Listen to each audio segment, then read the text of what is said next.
Spider-Man was fired from Avengers Doomsday. I'll explain why after the intro. Stay tuned. Hello, Pop Culture Society. We're back. Let's talk about Doomsday once again. This is the Doomsday Diary, updating you every day about the next Avengers movie, which only premieres at the end of next year. But we're going to guide you step by step here, putting you on the right track. And now we have information that the Spider-Man will not be in Doomsday. He won't be in the second batch of names in the chairs, not in the third, not ever. Spider-Man won't appear in this movie. And we get kind of shocked, right? Because at first there's this idea that Spider-Man can't be missing from this movie. This movie needs the attention and fans of the web slinger. Spider-Man brings an audience. Spider-Man brings attention to the whole thing. Spider-Man was put in Civil War. It was a blast. Spider-Man was put in Infinity War, then in Endgame. Spider-Man's solo movies consistently deliver huge box office hits. Why would Marvel give up Peter Parker? Spider-Man and Avengers, Doomsday? There's simply no room for Spider-Man. I'll explain why. And it makes sense, it really does. Remember, a Spider-Man movie is currently in production. It's being filmed right now. Spider-Man Brand New Day, which is going to be a movie kind of separate from the Multiverse saga. Maybe the only connection that Spider-Man Brand New Day has with Doomsday is a post-credits scene to build up for the Avengers. And since it's an independent story that takes Spider-Man to the other side, it gets really hard to bring the guy back in time for Doomsday. Spider-Man Brand New Day is being produced for Sony. There's a team of writers that isn't necessarily connected to the Avengers Doomsday writing team. And in Avengers Doomsday, I also have that whole problem of the script still being written while they're filming, which I think is what happened. Avengers. Doomsday Avengers. Doomsday came before Brand New Day, came before Spider-Man Avengers, and Spider-Man Avengers, Spider-Man Avengers. It was a sandwich. It was in the middle, since it was in the middle, and nobody knew what would be done in Doomsday because there wasn't even a script yet. And Secret Wars was just that too. The speculation of what it could be. There was no exchange of information between Marvel and Sony. We know that Marvel holds things back a lot.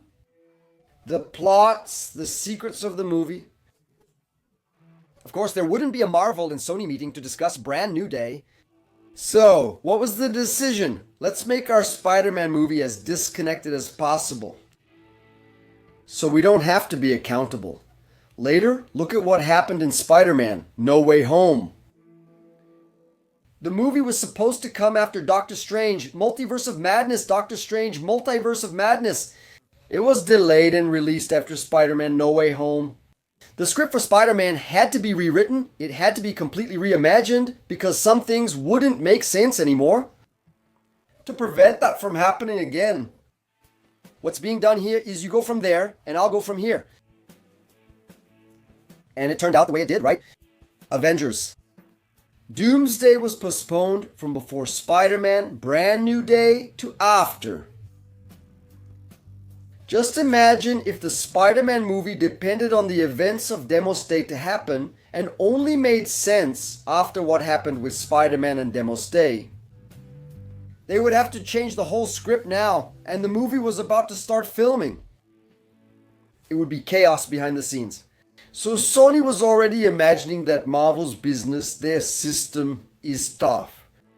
They really do postpone things, so we have no idea what they're going to do. With Doomsday, the Doomsday team doesn't know if they can count on Spider-Man or not. This lack of connection between the two studios to create a single story made Spider-Man's presence in Doomsday impossible. Doomsday's story is set as a multiversal tale, bringing back all the X-Men. That's a lot of characters. Maybe a Spider-Man appearance will really feel out of place, just thrown in. And after Doomsday is over, whatever happens to Doomsday, it just won't make sense. When Spider-Man releases, people will say, he's back, it's a prequel. Maybe the heroes in Doomsday put themselves in a dangerous position, setting up a big cliffhanger for Secret Wars. Let's suppose There's all that speculation that, oh, it's a movie where the Avengers lose. Okay, let's suppose the Avengers lose. So what happens to the Spider-Man movie then? Imagine a Spider-Man movie between Infinity War and Endgame. Spider-Man became dust. How is it going to turn out?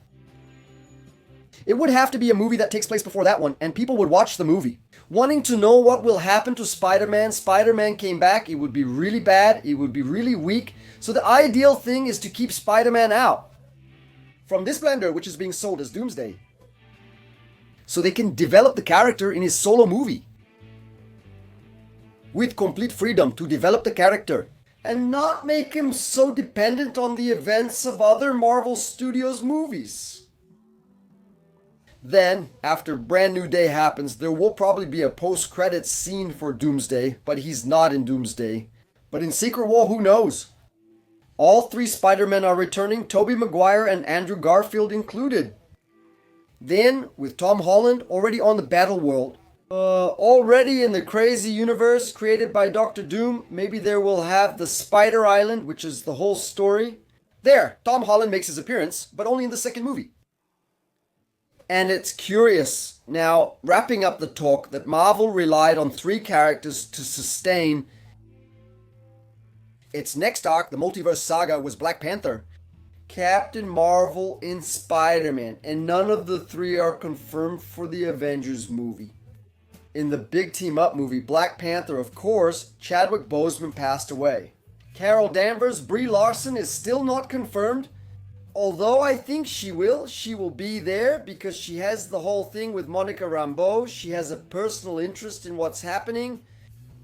Spider-Man has been ruled out for Doomsday. He won't be there, which I think is for the best, to avoid having to fix things at the last minute, which is never good for the movie. But now I want to know from you, what do you think about Santa Day? Is it better to let Spider-Man rest? Better for him to have his own adventure? Friendly neighborhood guy? To have a more urban adventure? That's what the audience expects and what fans want. It's been a while since he appeared in an Avengers project before his own movie. Share your thoughts below. I'll return soon with more pop culture topics. After the intro, options appear. Channel members don't see commercials. Click Become a Member here. You'll pay $2.99 race per month and you'll get rid of YouTube ads once and for all. Members receive a unique ad-free link. See you later. See you soon. Help me out. Bye. And that was another episode of Cuatro Coisas. The channel has at least 3 videos every day, from Monday to Sunday. If you enjoyed it, here are more suggestions to watch. Remember to like, comment, subscribe, and enable notifications for updates. Thank you very much. See you next time.